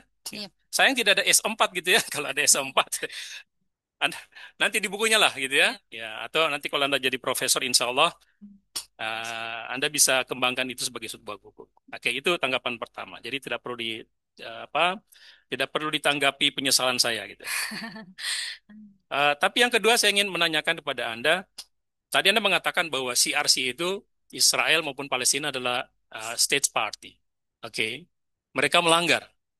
Tentu pertanyaannya, dan saya kira audiens juga ingin bertanya, kalau melanggar, sanksinya apa? Kok dibiarkan saja gitu? Nah, bisa menjawab supaya menyenangkan dan memenuhi hasrat keinginan tahuan dari peserta. Silakan. Terima kasih Prof atas pertanyaannya. Seharusnya jika pelanggaran itu adalah suatu berarti melanggar itu berarti menghilangkan atau tidak mengiyakan kewajiban internasionalnya, yang dimana nanti seharusnya menimbulkan pertanggungjawaban negara. Pertanggungjawaban negara muncul akibat kewajiban negara itu terlanggar, yang seharusnya pertanggungjawab negara itu dapat berbentuk apa dapat berbentuk reparasi yang dimana reparasi terbagi jadi dua, reparasi sanction di mana ini merupakan pemulihan terakibat dari perang, sedangkan ada pecuniary reparation yang dimana ini seharusnya dapat dilakukan ini akibat tanggung jawab untuk material, adanya kerugian material. Seharusnya hal tersebut dapat diberlakukan, dan seharusnya juga United Nations ataupun juga Dewan Keamanan PBB dapat memberikan sanksi nyata kepada negara yang berkonflik, baik itu Israel dan Palestina, berupa penangguhan anggota sebagai PBB ataupun juga sanksi embargo atau ekonomi. Hal ini juga dapat menekan negara terkait. Oke, itu sanksi dari aspek politiknya ya. Tapi kalau kemudian saya mengatakan bahwa sebuah perang, gitu ya, atau konflik bersenjata dalam hukum humaniter itu ketika mengakibatkan korban anak-anak, maka itu dianggap sebagai kejahatan perang, war crimes. Ya. Berarti menjadi yurisdiksi dari ICC. Benar. Bolehkah kemudian atau bagaimana Anda melihat ICC mengadili persoalan ini dari sisi pelanggaran CRC? Terima kasih. Dari ICC sendiri sudah mengeluarkan statement agar pemberhentian itu segera adanya pemberhentian. Namun seperti kita tahu, Israel tetap mengabaikan, negara pihak tetap mengabaikan. Nah, dan karena ini kejahatan internasional atau kejahatan perang, sebenarnya dapat dilakukan yurisdiksi universal. Jadi setiap negara dapat mengeksekusi pelaku dari negara yang berkonflik seharusnya, Prof. Ya, berarti Indonesia juga bisa masuk ya menangkap Iya. Netanyahu gitu ya? Iya, Karena karena kan universal jurisdiction. Ya benar. Ya, cuman berani nggak kita ya? Terakhir, karena waktu ya. Kemarin di KTT Two State Solution di New York yang diprakarsai Prancis dan Arab Saudi, Bapak Presiden mengatakan bahwa masyarakat Indonesia atau kita Indonesia akan memberikan pengakuan kepada Israel dengan syarat Israel mau mengakui kemerdekaan dan kedaulatan Palestina. Nah, sekarang ini kan menjadi banyak polemik di tengah masyarakat. Tapi bukan itu yang saya ingin tanyakan. Saya ingin tanyakan pada Anda pendapatnya. Apa kira-kira implikasi dari pengakuan jika Israel mengakui Palestina sebagai negara merdeka? Dari konteks CRC-nya, dari konteks kasus Anda. Silakan. Jika Israel mengakui Palestina, maka Palestina mempunyai kedaulatan negara yang dimana nantinya kita bisa Palestina dapat mempertahankan kepentingan nasionalnya, di mana kedaulatan negara mempunyai kedaulatan yang tidak dapat diintervensi oleh negara yang lain, dan pengakuan tersebut sangat sangat penting agar agar Palestina extend ataupun juga hadir dan diakui sebagai negara yang berdaulat yang mempunyai pemerintahan sendiri. Ya, karena penguji eksternal sudah harus terbang, saya selesai. Terima kasih. Baik, terima kasih yang amat terpelajar Bapak Profesor Dr. Yuda Riksawan, SHMH ya. Saya menangkap kesan semua penguji sudah memberikan apresiasi terhadap tulisan saudara, disertasi saudara, dan bahkan menghendaki ini bisa dipublikasi agar bisa memberi dampak yang lebih luas ya terhadap apa masalah yang saudara tawarkan solusinya gitu. Baik, kesempatan selanjutnya saya mengundang dengan hormat yang amat terpelajar Asosiat Profesor Bapak Dr. Laude Abdul Ghani, SHMH. Silakan.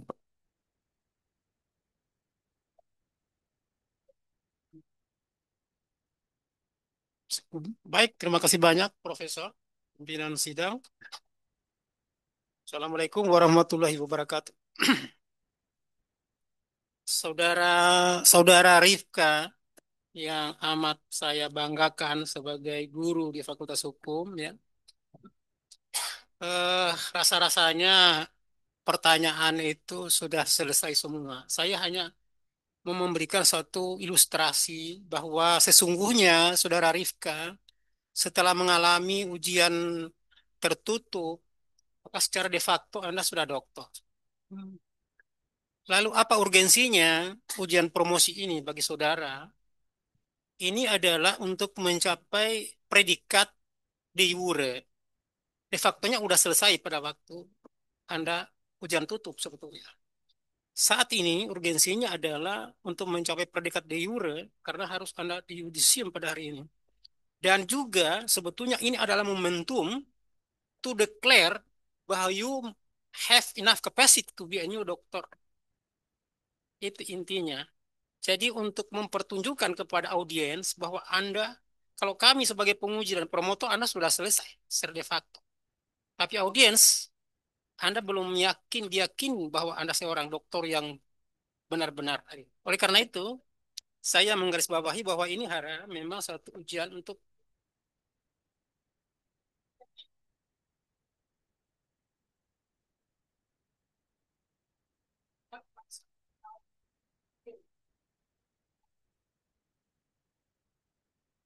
asas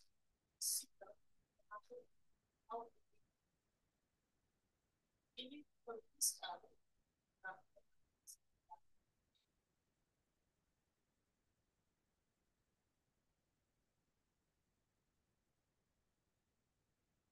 Tentang prinsip aut dedere aut punere dalam hukum internasional menyangkut kejahatan internasional yang dilakukan oleh Netanyahu misalnya. Coba dijelaskan. Oke, terima kasih Pak Dokter atas pertanyaannya terkait asas aut delere dan as punere. Aut dedere aut punere. Delere aut punere. Ini karena banyak R-nya sebenarnya jadi agak susah saya ngomongnya, Prof. Ini merupakan suatu asas terkait pidana internasional.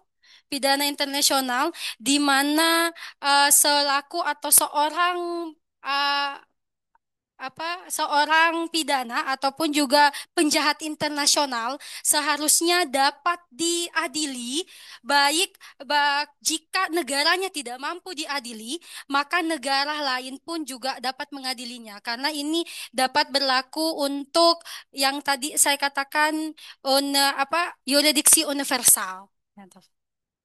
Well, baik sekali jawabannya, saya kira itu. Yang kedua, karena ini memang waktu ya, kita coba Anda jelaskan secara filosofis dari grand teori ya, tentang proses lahirnya suatu novelty atau teori baru seperti Pak Huda dan penguji eksternalmu. Coba Anda jelaskan saja itu.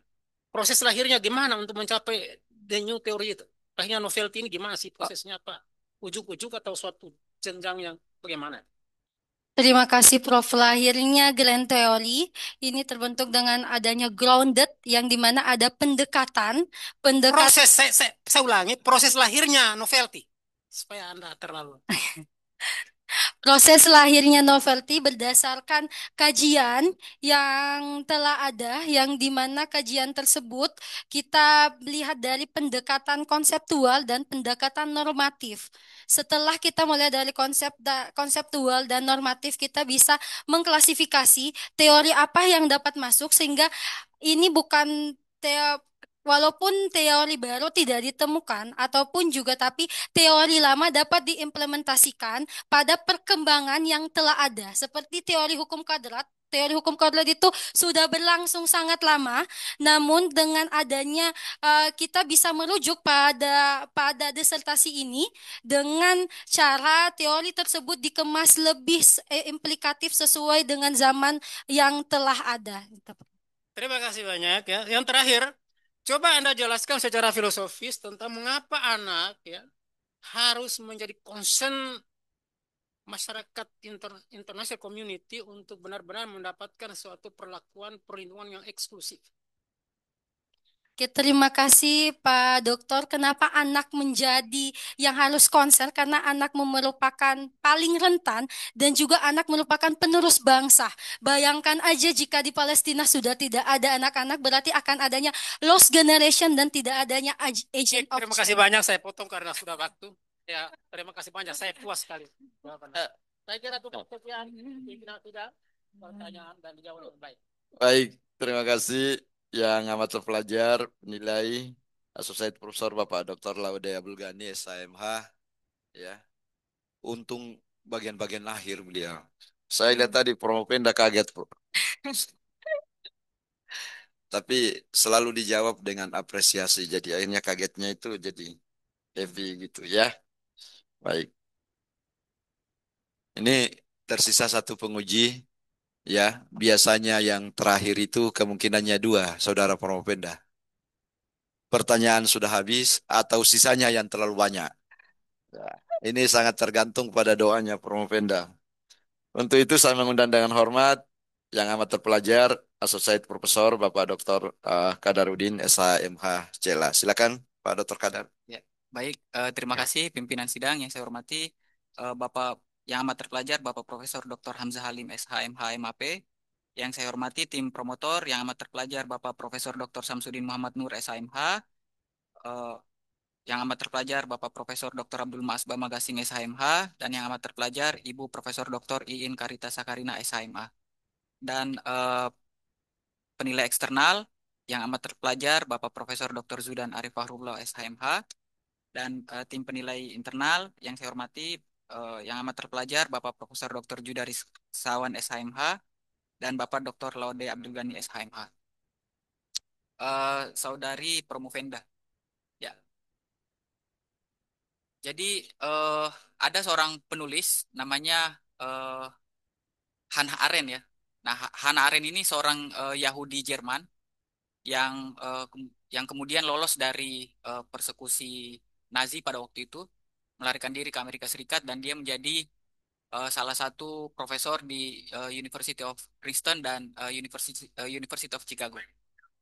Nah, Hannah Arendt ini menulis 5 buku yang populer. Salah satunya itu adalah The Human Condition.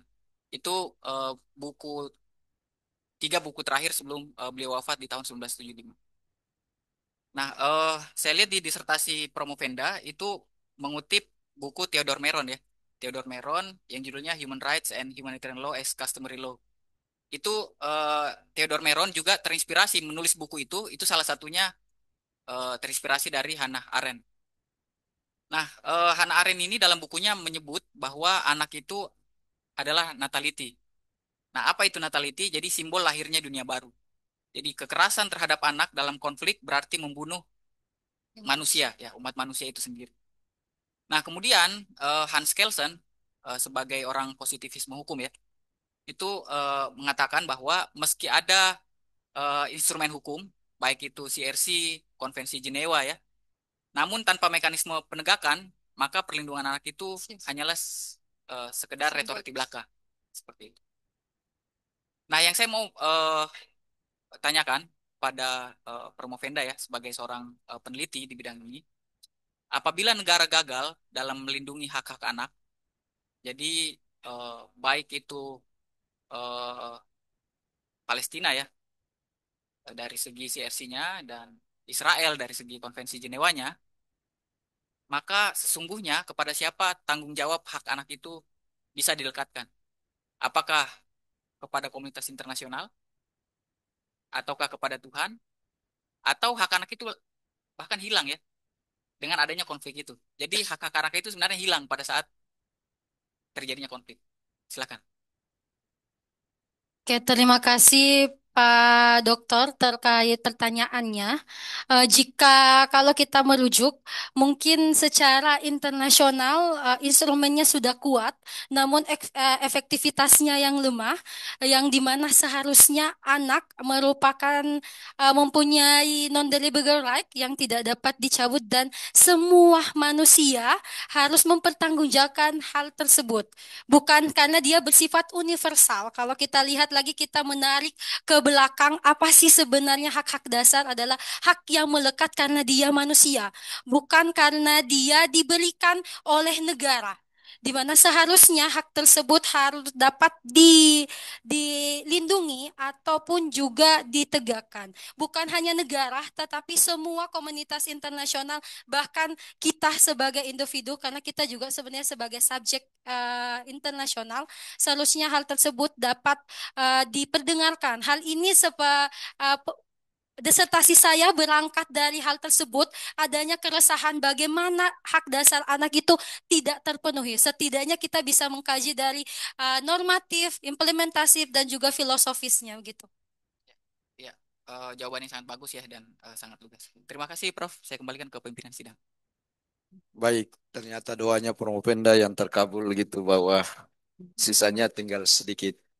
Jadi pertanyaan yang disampaikan oleh yang amat terpelajar Soed Profesor Bapak Dr. Kadarudin tadi itu beririsan dengan pertanyaan dari penilai eksternal. Problem hukum itu kan selalu lahir dari kesenjangan Dasolen dan Dasein. Lalu kemudian di akhir dipertanyakan, apa solusi yang saudara tawarkan? Itu juga yang ditanyakan oleh Pak Dr. Kadar sebenarnya, kemana anak ini harus meminta haknya gitu. Ya kan? Nah, formulasi yang saudara tawarkan nanti sebagai sebuah novelty, kita berharap itu menjadi manjur, ya, menjadi obat atau menjadi solusi dari problem ini agar ke depan konflik boleh ada, tetapi hak anak demi keberlanjutan kemanusiaan itu bisa dipastikan terlindungi dengan novelty yang saudara tawarkan gitu ya.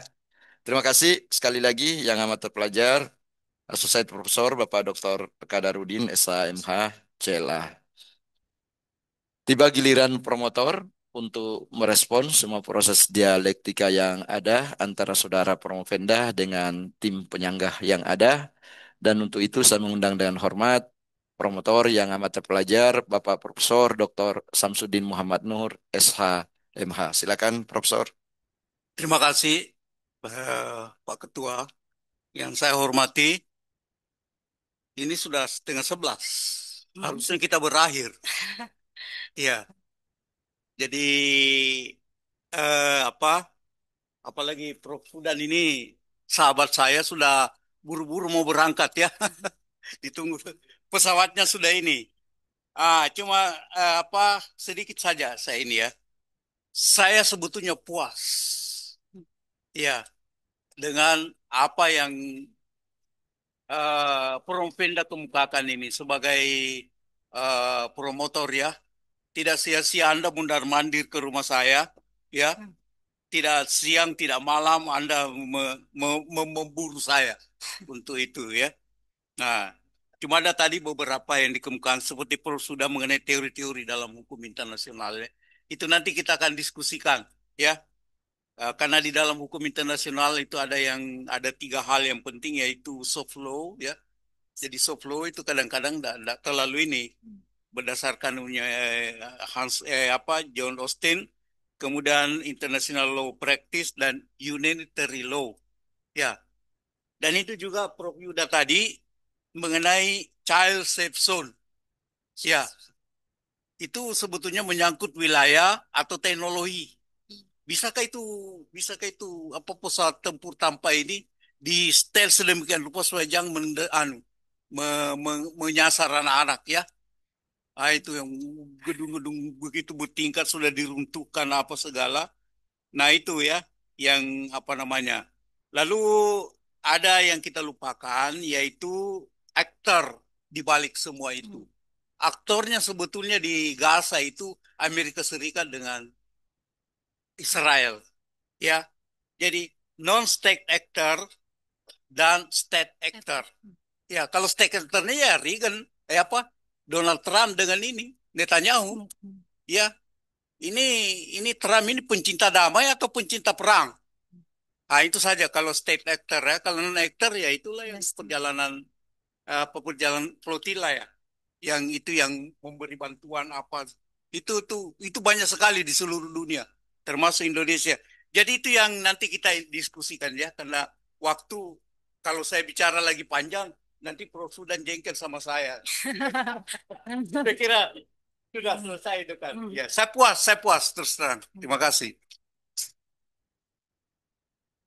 Baik, terima kasih promotor yang amat terpelajar, Bapak Profesor Dr. Samsudin Muhammad Nur, SHMH. Saya kira dengan selesainya promotor, maka semua yang ada di depan ini telah menyempatkan waktu untuk memberi sanggahan kepada disertasi saudara. Ikhtiar sudah optimal, ya. Tersisa berdoa, ya. Dan untuk memberi kesempatan pada saudara Propenda untuk berdoa, dan juga memberi kesempatan kepada tim penilai untuk menetapkan hasil sidang ujian promosi saudara pada hari ini, maka sidang ujian promosi doktor saya skorsing selama 10 menit. Ketua sidang, promotor, kopromotor, dan tim penguji berkenan meninggalkan ruang ujian. Hadirin dimohon berdiri.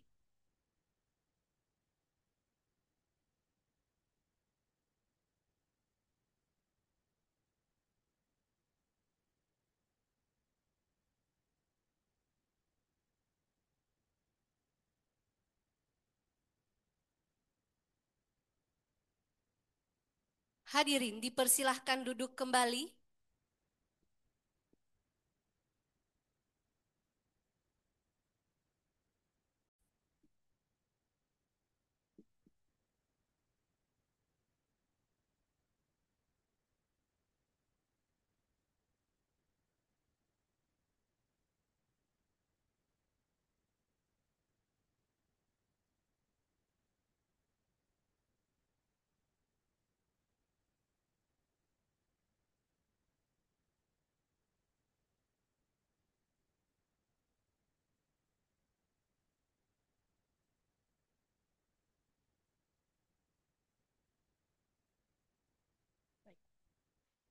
Ketua sidang, promotor, kopromotor, dan tim penguji dipersilahkan memasuki ruang ujian.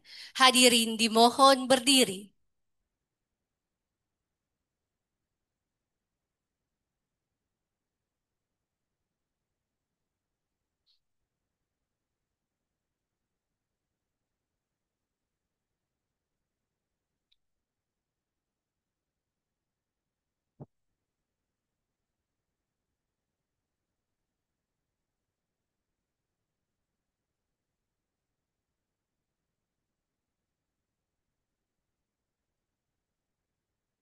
Hadirin dipersilahkan duduk kembali. Sidang ujian promosi doktor dibuka kembali oleh Ketua Sidang. Sidang ujian promosi doktor saya buka kembali. Pembacaan yudisium oleh Ketua Sidang. Bismillah. Yudisium, sidang terbuka, ujian promosi doktor Universitas Hasanuddin, beserta promotor, kopromotor, dan penguji. Dalam rangka ujian promosi untuk mencapai gelar doktor dalam bidang ilmu hukum bagi saudara Rifkah An-Niza Rahman. Setelah mempertimbangkan jawaban-jawaban atas segala pertanyaan dan sanggahan yang dikemukakan oleh promotor, ko-promotor, dan penguji.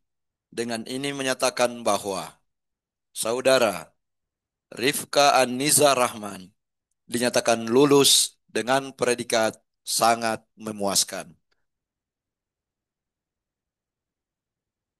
Dengan demikian, mulai hari ini, Senin, tanggal 29 September 2025, pukul 11.03 waktu Indonesia Tengah, Saudari Rifka Aniza Rahman berhak memakai gelar doktor dalam bidang ilmu hukum. Semoga ilmu yang dimiliki dapat dimanfaatkan bagi kepentingan umat manusia. Makassar, 29 September 2025, atas nama Rektor, Ketua Sidang Hamzah Halim, Promotor Profesor Dr. Samsudin Muhammad Nur SH MH.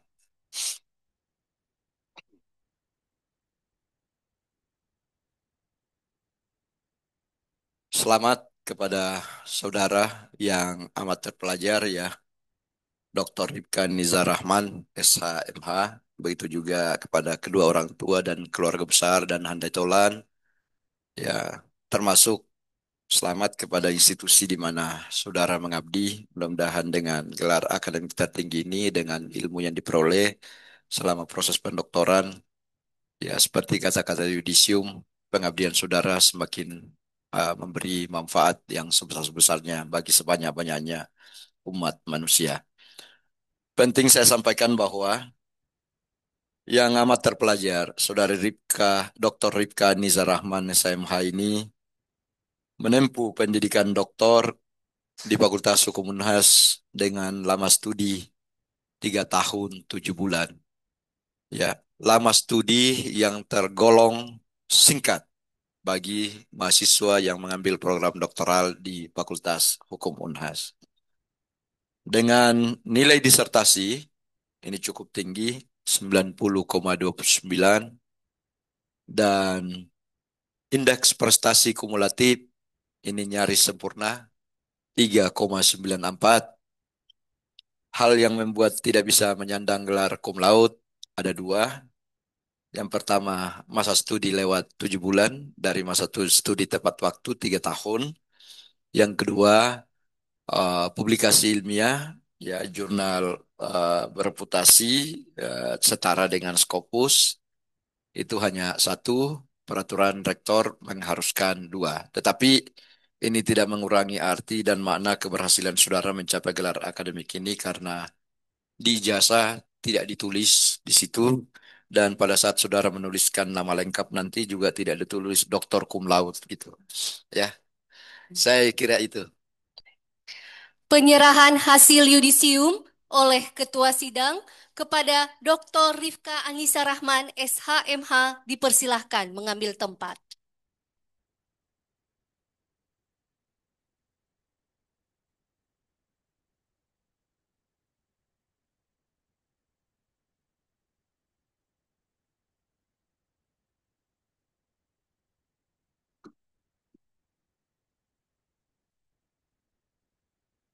Kepada siapa bambu itu diberikan? Ini bambu bukan sembarang bambu. Panjang perjuangan untuk itu. Kalau hanya sekedar bambu, pergi tebang sendiri.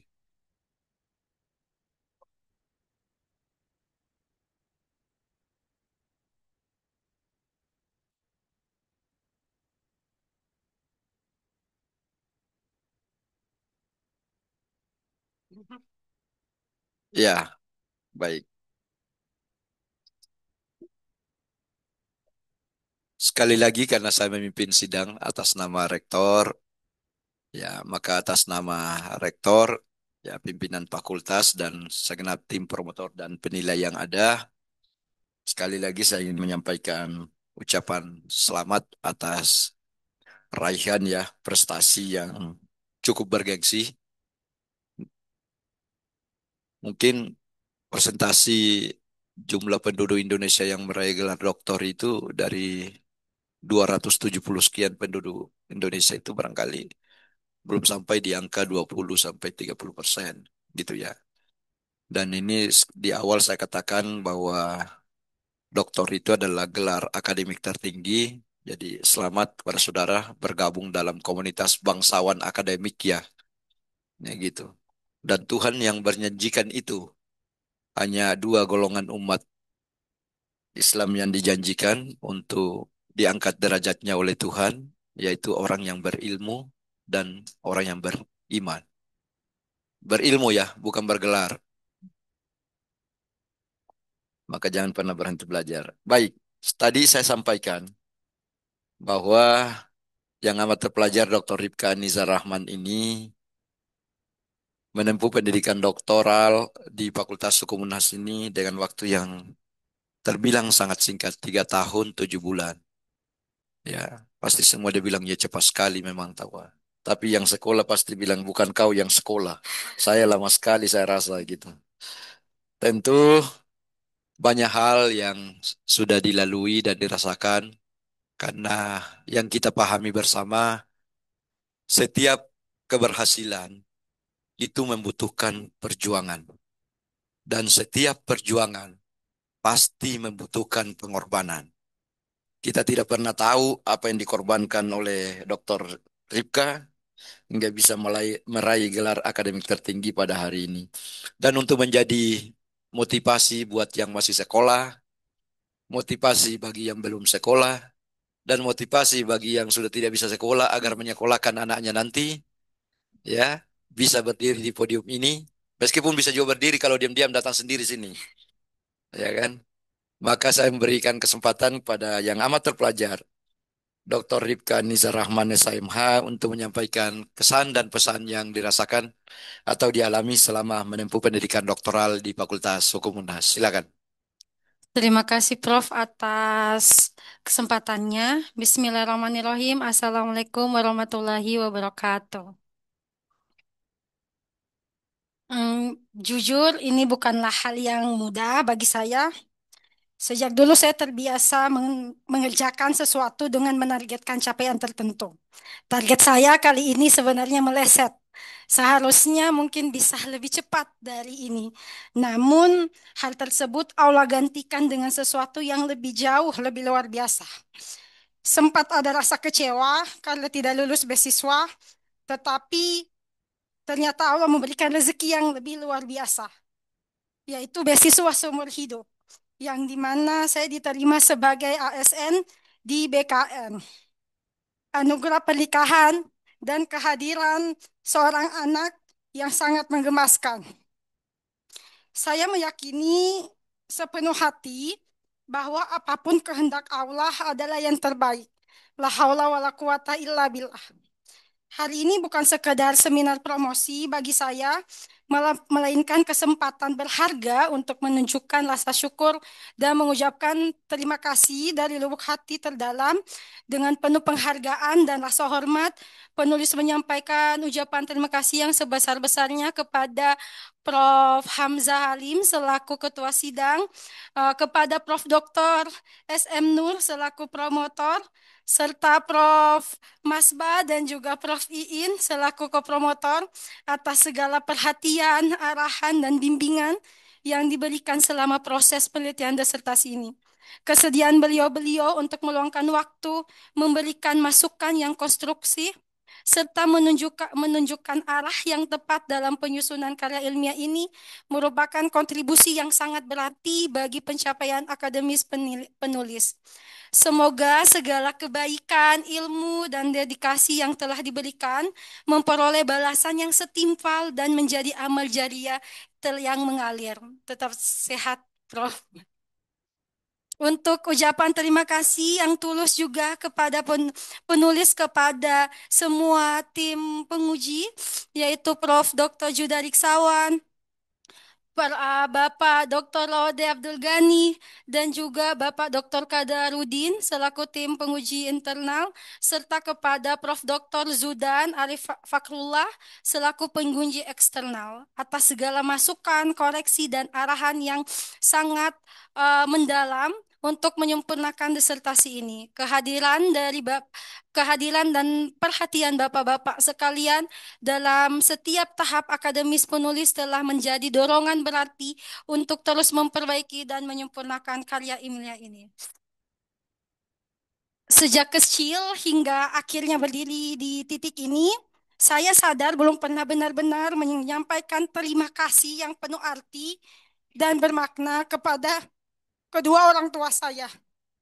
Dari tangan mereka lah saya dibesarkan, dididik. Semua yang saya raih berasal dari kasih sayang mereka, kesabaran, dan doa ibu dan almarhum ayah. Namun belum pernah ada kesempatan bagi saya untuk mengucapkan secara langsung di hadapan banyak orang. Maka hari ini izinkan saya menyampaikan momen ini untuk mengungkapkan disertasi ini kupersembahkan untuk kedua orang tua yang paling berharga dalam hidupku, yaitu ibu dengan almarhum ayah.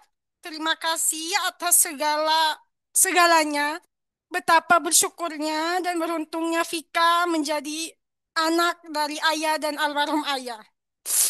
Ibu merupakan sosok yang tidak pernah lelah mendorong Vika untuk terus belajar, terus melangkah dan melanjutkan studi. Dari ibu saya belajar bahwa pendidikan itu penting agar kita dapat dihargai, agar kita memiliki nilai atau value baik dari segi akhlak dan moral, serta agar kita dapat bermanfaat untuk orang lain. Ibu adalah panutanku dalam menuntut ilmu dan terus berkarya. Ibu adalah orang yang keren dan tangguh. Sedangkan untuk almarhum ayah adalah sosok yang mengajarkan Vika arti percaya diri, menghargai dan menyayangi diri sendiri, sekaligus menjadi tempat berbagai keluh kesah.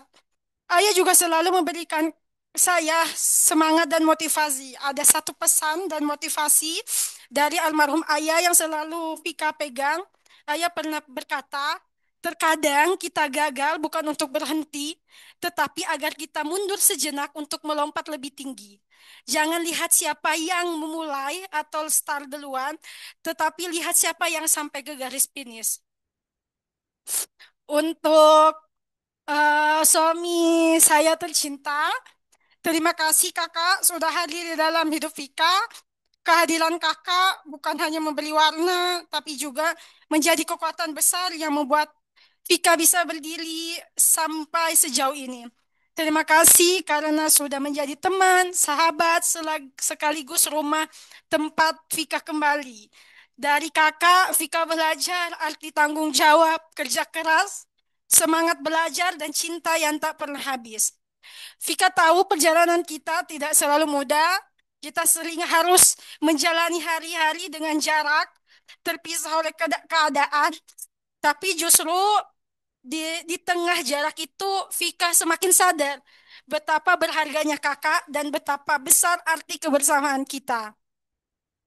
Jarak tidak pernah bisa memisahkan doa dan cinta kita. Yakin akan kehendak Allah Subhanahu wa Ta'ala, dan saya yakini Allah Maha Baik. Untuk anakku, Akila Muhammad Ahsan, Bunda selalu ingin mengucapkan terima kasih dan memohon maaf karena sering tidak berada di sisi Akila. Terima kasih telah tumbuh menjadi anak yang ceria, penyayang, dan sabar. Dari Akira, Bunda belajar pendewasaan diri. Dan dari Akira, Bunda sadar apa kata arti ibu. Bunda sadar bahwa Al-Ummu Madrasatun Ulah, yaitu ibu adalah sekolah pertama untuk anaknya. Bunda berharap bisa menjadi sekolah pertama buat Akira, dapat menjadi panutan dan dapat mengemban amanah yang Allah berikan. Dalam keterbatasan waktu dan kebersamaan, senyum Akira, tawa Akira, dan pelukan kecil Akira menjadi penguat jiwa yang lelah dan pengingat paling tulus akan alasan Bunda terus melangkah. Love you, my ucuk-ucuk. Untuk mertua Vika, Vika selalu merasa bersyukur dan sangat beruntung memiliki mertua seperti ayah dan ibu yang Masya Allah sangat baik dan sayang sama Vika, menerima segala kekurangan Vika dan selalu mendukung apa yang Vika lakukan. Terlebih lagi, saya yakin menyadari bahwa keberhasilan Vika hari ini tidak terlepas dari kesediaan ibu dan ayah ikut serta membantu menjaga dan mengasuh Akira. Selama kami harus LDM, kasih sayang dan ketulusan ibu dan ayah dalam merawat Akira menjadi sumber ketenangan batin Vika. Karena itu, Vika dapat menuntaskan tanggung jawab besar ini dengan hati yang lebih tenang. Ayah dan ibu adalah mertua yang paling the best. Betapa beruntungnya Vika. Kepada keluarga besar, saudara, tante, dan om, serta kerabat yang saya sayangi, saya mengucapkan terima kasih atas doa, dukungan, dan perhatian yang telah diberikan. Kehadiran keluarga besar menjadi penguat bagi saya. Semoga kebersamaan kita selalu terjaga dan membawa kebaikan bagi kita semua. Hari ini bukanlah pencapaian pribadi semata, melainkan buah dari doa dan dukungan tanpa batas dari keluarga besar Vika. Semoga kebanggaan kecil ini bisa menjadi hadiah bagi semua pengorbanan dan cinta yang telah kalian berikan. Terakhir, doakan kami, Prof, agar nantinya kami bisa dapat berkontribusi lebih dan bermanfaat untuk agama, bangsa, dan negara kita tercinta. Saya yakin if we give our best, do our best, be the best, insya Allah we will get the best. Dengan disertai doa dan ikhtiar yang diniatkan, karena usaha tanpa doa itu sombong dan doa tanpa usaha itu adalah bohong. Mungkin cukup sekian dari saya. Wassalamualaikum warahmatullahi wabarakatuh. Waalaikumsalam warahmatullahi wabarakatuh. Ya, podium ini memang kelihatan biasa-biasa saja. Tetapi nyaris semua yang naik ke podium ini di dalam sidang promosi doktor, tidak ada yang turun dari podium ini tanpa meneteskan air mata. Air mata ini ya hanya dokter Pika ya yang tahu ya. Karena dalam kehidupan kita melihat ketika orang di puncak kebahagiaan juga meneteskan air mata. Ketika orang sedih juga berujung air mata. Pertanyaannya apa bedanya sedih dan gembira? Bedanya hanya ada di perasaan bagi yang merasakannya gitu. Baik, kesempatan selanjutnya saya mengundang dengan hormat promotor untuk memberikan pesan-pesan khusus kepada yang amat terpelajar, Dr. Ripka Aniza Rahman, SHMH. Dan untuk itu saya mengundang dengan hormat yang amat terpelajar, Bapak Profesor Dr. Samsudin Muhammad Nur, SHMH selaku promotor. Silakan, Profesor. Terima kasih, Ketua Sidang. Sekali lagi saya ucapkan selamat pada Ripkaya dan saya cukup puas dengan promosi yang you tampilkan pada hari ini. Dan saya merasa bahwa pekerjaan saya tidak sia-sia. Kau ganggui tidur saya, kau ganggui apa, kau datang pada ini. Tapi ini memang pejuang. Ripka ini pejuang yang luar biasa. Tidak pandang waktu, tidak pandang hujan, tidak pandang apa, dia ke rumah. Iya. Malah pada saat saya renovasi saya punya rumah, sementara saya menggergaji, dia datang. Wah, luar biasa ini perjuangan. Saya kira apa yang you tampilkan pada hari ini luar biasa bagi saya ya. Dan saya terus terang, sekali lagi saya ucapkan, saya cukup puas dengan apa yang you tampilkan. Saya kira itu aja, Pak Ketua. Penyerahan tanda penghargaan dari Dekan Fakultas Hukum Unhas yang diserahkan oleh Ketua Sidang kepada promotor dan penguji eksternal dan dilanjutkan kepada masing-masing ko-promotor.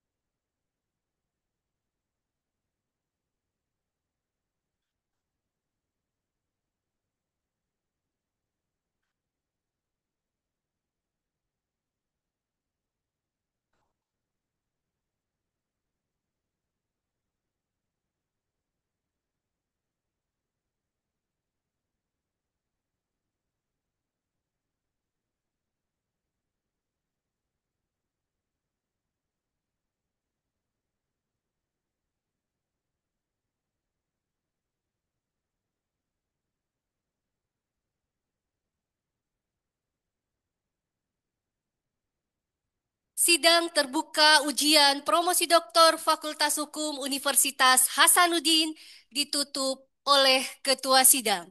Sebelum saya menutup secara resmi sidang ujian promosi doktor pada hari ini, izinkan saya untuk menyampaikan beberapa hal. Yang pertama, ucapan terima kasih yang pertama kepada tim promotor yang telah bersinergi dengan baik sehingga pada hari ini kita bisa mengantarkan lagi satu mahasiswa kita menjadi alumni ya dalam tempo masa studi yang cukup singkat. Mudah-mudahan ini bisa menjadi eh, model bagi yang lain agar juga cepat-cepat menyelesaikan studinya.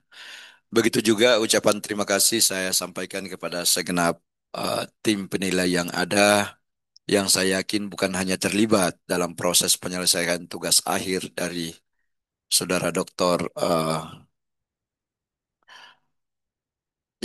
Ripka Anissa Rahman SHMH, tetapi dari awal sudah terlibat dalam proses pendoktoran beliau dalam proses belajar mengajar. Ucapan terima kasih yang sama juga saya haturkan kepada segenap hadirin yang telah mengikuti sidang ujian promosi doktor ini dengan tertib, hikmat, sehingga dapat berjalan lancar. Saudari yang amat terpelajar, Dr. Ripka Aniza Rahman SHMH ya. Pada nama saudara melekat gelar akademik dari alma mater ini, dan kata orang arti dari alma mater itu adalah ibu kandung yang menyusui ilmu pengetahuan. Dan saya kira tidak ada agama di muka bumi ini yang tidak mengajarkan pemeluknya untuk berbakti kepada orang tuanya. Jadi alma mater ini adalah orang tua yang kedua bagi Anda, sehingga kalau mau berhasil dunia dan akhirat, tidak boleh durhaka sama orang tua termasuk kepada alma mater gitu ya. Jaga nama baik alma mater, caranya sangat sederhana. Jaga keilmuan saudara, jaga tutur kata dan perbuatan saudara. Dengan demikian, secara langsung Anda sudah menjaga nama baik alma mater kita. Jangan pernah berhenti belajar, karena ujian yang sesungguhnya justru ada di tengah masyarakat di mana saudara mengabdi. Ya, saya kira itu, Ibu dan Bapak sekalian, mudah-mudahan kita semua mendapatkan berkah dan amal dari proses yang berlangsung pada hari ini. Dan dengan ucapan syukur alhamdulillahirrabbilalamin, sidang ujian promosi doktor pada hari ini saya nyatakan ditutup. Lebih dan kurangnya mohon dimaafkan. Wabillahi taufiq wal hidayah. Wassalamualaikum warahmatullahi wabarakatuh. Selamat siang dan salam sejahtera untuk kita semua. Dr. Rifka Anissa Rahman SHMH beserta keluarga disilakan mengambil tempat untuk menerima ucapan selamat.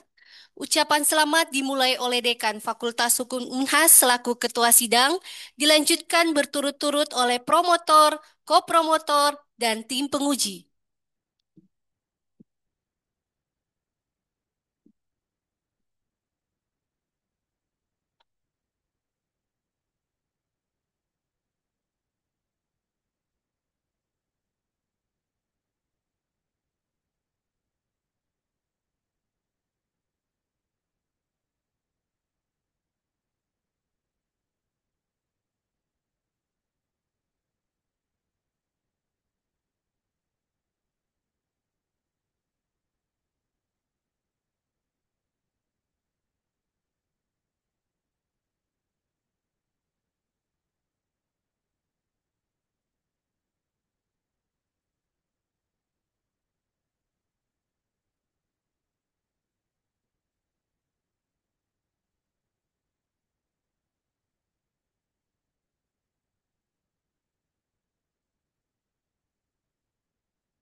Terima kasih kepada Ketua Sidang, promotor, kopromotor, tim penguji, dan para undangan atas kehadirannya pada ujian promosi Dr. Rifka Anissa Rahman, SHMH. Demikianlah ujian promosi pada hari ini. Cukup sekian. Wabillahi taufiq wal hidayah. Wassalamualaikum warahmatullahi wabarakatuh dan selamat siang.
Iya, iya.